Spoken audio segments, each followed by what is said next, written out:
welcome, welcome. So let me address the elephant in the room. I'm recording myself. Now, I want to do this for a couple of reasons. One is because I love teaching yoga. I love talking about it. So I want to share it with more people, really, is the big thing. Now, I don't want to do it at the expense of this class. So if I find that it's just getting in the way of me teaching you, I'm just going to drop it.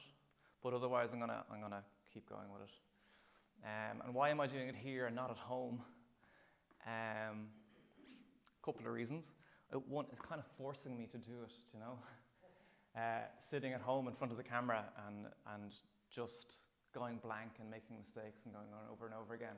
I'm kind of letting my fears get in the way. And so today I'm facing those fears. And so that's what I want to talk about a little bit this morning. What is fear? Really, when we think about all the emotions, they're actually the same energy. You know, at the higher end, we have love and joy and excitement, and kind of down at the lower end, we have this fear, anxiety, jealousy, and all these other kind of emotions. And you know, you feel that when these emotions move through you. You know, the ones that are this kind of lower vibration, they don't feel nice. And the ones that are higher vibration, they make us feel nice. And so if it's the same energy, then how are we experiencing it differently? Well, you can think about them kind of like lenses. You know, the lenses that are kind of distorting that energy, that are changing how it feels to us. And so I like to use the example of, you know, if you take two pretty much identical people, you could think of them as siblings or something like that.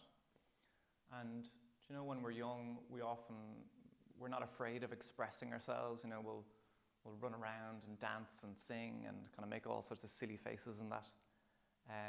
Because we live in that higher kind of joyful state more of the time. And at some point in our lives, something like this could happen. You know, one of those children could have an experience where they're dancing and someone says to them, "Oh, why are you doing that? You look silly. You know, you're not very good at dancing, are you?" You know? And that person takes on that kind of that belief that someone has pushed on them, and they think, "Oh no, I better not dance. I look silly," you know.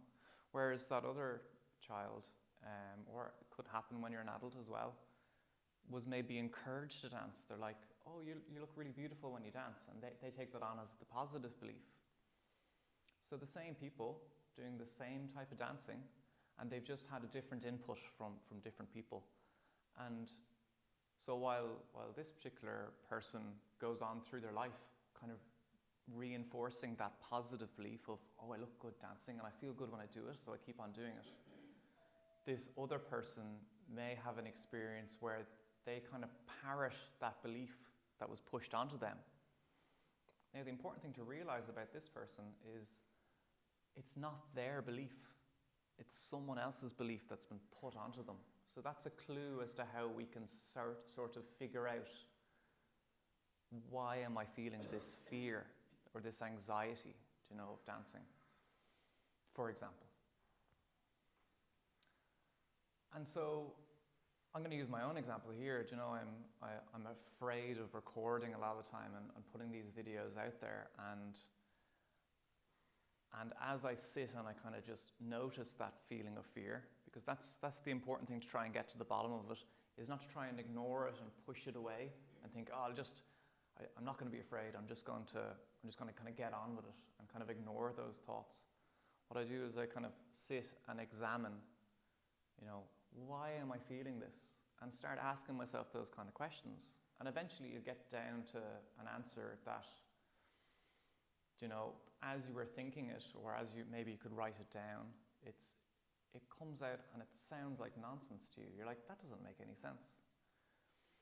And so for me, it's things like, "Oh, I'm not worthy of showing what I do," or "Sure, no one's going to listen." You know, they're like kind of little small beliefs. And if I keep on going down and down, I'll realize that that's all nonsense. You know, that I have my own unique experience, and that's worth sharing with people.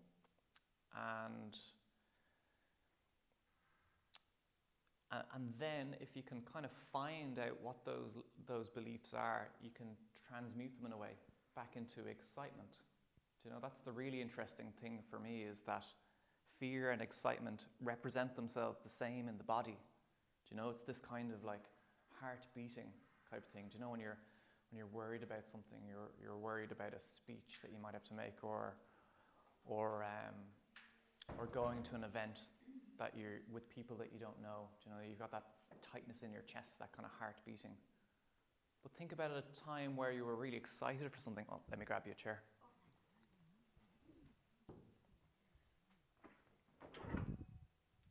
And it would be the same feeling that you have, no worries at all. It's the same kind of heart beating, isn't it?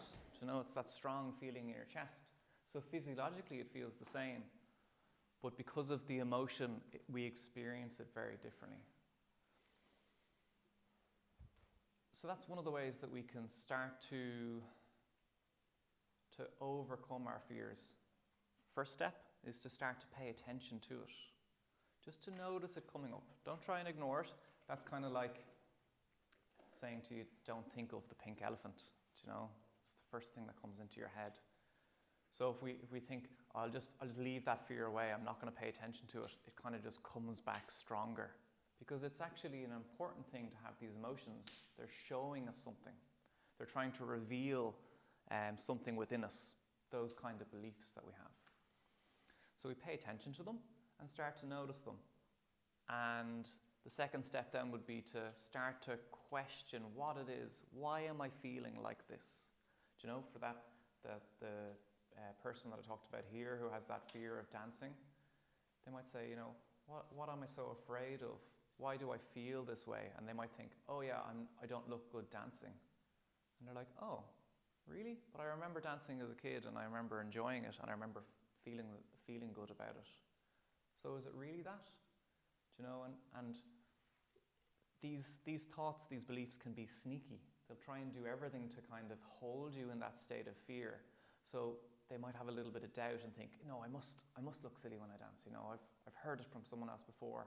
They might not even remember that memory, by the way. They just kind of parrot it as they go on. But if they really examine it and face that fear, and they might start to come to a point where they realize, actually, I look really good when I dance, and I really enjoy it, and then move on from it. So fear is just one of these. Any of those lower emotions that make us feel a little bit, we tighten up, where we contract within our bodies, it's worth examining the thoughts that come up as we do that. And so that's what we do when we sit here at the beginning of class. You know, I've told you a lot to just pay attention to how it feels to be in your body. If you're tired, you're sore, whatever it is, just allow it to be there. It's important to listen to those signals. Okay, so let's do a little bit of that now. So find a